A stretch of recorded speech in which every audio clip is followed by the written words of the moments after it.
എല്ലാവർക്കും നമസ്കാരം. ഇന്നത്തെ ടോപ്പിക് എന്ന് പറയുന്നത് educate the youth with the dangers of vices എന്ന് പറഞ്ഞാൽ വേറൊന്നുമല്ല.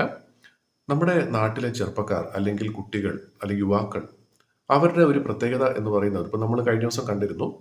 യുവാക്കളാണ് ശരിക്കും പറഞ്ഞാൽ ഒരു നാടിൻ്റെ ശക്തി, എനർജി എന്നൊക്കെ നമ്മൾ പറഞ്ഞിരുന്നു. അപ്പോൾ അത്ര എനർജിയോട് കൂടി നിൽക്കുന്ന ഒരു വ്യക്തിയാണെന്നുണ്ടെങ്കിൽ തീർച്ചയായിട്ടും വഴിതെറ്റി പോകാനുമുള്ള എല്ലാ സാധ്യതയുണ്ട്. ഉദാഹരണത്തിന് ഒരു കുട്ടി ഒരു തെറ്റായ ശീലം അറിയാതെ അതിലേക്ക് ഒരു ദുശീലം വളർത്തിയെടുക്കുകയാണെന്നുണ്ടെങ്കിൽ ആ ശീലം ആ കുട്ടിയുടെ ഭാവിക്ക് ദോഷം ചെയ്യുന്നതാണ് എന്ന് മനസ്സിലാക്കി കഴിഞ്ഞാൽ തീർച്ചയായിട്ടും ആ കുട്ടിയെ നേർവഴിക്ക് നടത്താനുള്ള അല്ലെങ്കിൽ കൊണ്ടുവരാനുള്ള ഉത്തരവാദിത്വം നമുക്കുണ്ട്.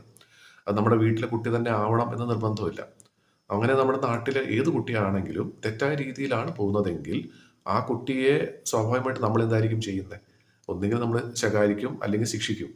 പക്ഷെ ഇത് രണ്ടും അല്ലാതെ ആ കുട്ടിയോട് വളരെ സൗമ്യമായിട്ട് സംസാരിച്ച് എന്താണ് ആ കുട്ടിയുടെ ബുദ്ധിമുട്ട് എന്നുള്ളത് മനസ്സിലാക്കി പതിയെ അതിൽ നിന്നും പിന്തിരിപ്പിക്കാനുള്ള ഒരു ശ്രമം കൂടെ നമ്മൾ നടത്തണം. പക്ഷെ ഇതിനൊക്കെ നമുക്ക് എവിടെ സമയമുള്ളൂ അല്ലേ? അപ്പം എപ്പോഴും ഉപദേശവും ശകാരവും തന്നെ വേണം എന്ന് നിർബന്ധമില്ല. നല്ല രീതിയിൽ കഥകളിലൂടെയും നമുക്ക് വേണമെങ്കിൽ ഈ പറഞ്ഞ യുവാക്കളെ അല്ലെങ്കിൽ കുട്ടികളെ നമുക്ക് നേർവഴിക്ക് നടത്താൻ സാധിക്കും. അതിൻ്റെ ഒരു നല്ലൊരു ഉദാഹരണം പറയാൻ പറ്റുന്ന ചാണക്യൻ്റെ കാര്യം തന്നെയാണ്. അദ്ദേഹം ആ ജീവിച്ചിരുന്ന സമയത്ത് പോലും അദ്ദേഹത്തിൻ്റെ നാട്ടിലെ ചെറുപ്പക്കാരെ അദ്ദേഹം വളരെ കീനായിട്ട് ഒബ്സർവ് ചെയ്യുകയായിരുന്നു. കാരണം അദ്ദേഹത്തിന് അറിയാം ചെറുപ്പക്കാരാണ് ശരിക്കും പറഞ്ഞാൽ ആ ഒരു നാടിൻ്റെ ഏറ്റവും വലിയ ശക്തി എന്ന് പറയുന്നത്. അപ്പോൾ അവർ വഴിതെറ്റി പോയി കഴിഞ്ഞാൽ ആ നാട് തന്നെ നശിക്കാൻ മറ്റൊന്നും വേണ്ട എന്ന് പറഞ്ഞ പോലെ അതേ പോളിസി തന്നെയാണ്, അതേ പ്രിൻസിപ്പിൾ തന്നെയാണ് ഇപ്പോഴും ബാധകമായിട്ടുള്ളത്. നമ്മുടെ നാട്ടിലെ ചെറുപ്പക്കാർ വഴിതെറ്റി പോവുകയാണെന്നുണ്ടെങ്കിൽ അവരെ നേർവഴിക്ക് നടത്താനായിട്ട് അവർ എന്തുകൊണ്ട് ആ രീതിയിൽ പോയി എന്നുള്ളത് വ്യക്തമായിട്ട് മനസ്സിലാക്കാൻ ഊഹം കൊണ്ട് മാത്രമല്ല, അവരോട് സംസാരിച്ചാൽ ഇടപഴകിയാൽ തീർച്ചയായിട്ടും മനസ്സിലാക്കാൻ സാധിക്കും.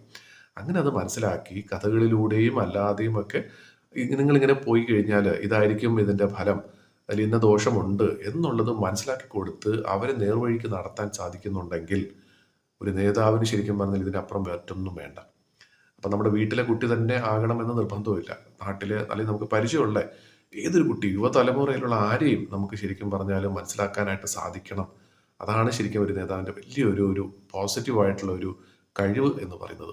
അപ്പം നമുക്ക് എല്ലാവർക്കും നമ്മുടെ നാട്ടിലെ ചെറുപ്പക്കാരെ മനസ്സിലാക്കാനും അതേപോലെ തന്നെ അവർ തെറ്റ് ചെയ്യുന്നുണ്ടെങ്കിൽ അവരെ നേർവഴിക്ക് നടത്താനും ഉള്ള അങ്ങേയറ്റം നല്ലൊരു കഴിവ് നമുക്ക് എല്ലാവർക്കും ഉണ്ടാകട്ടെ.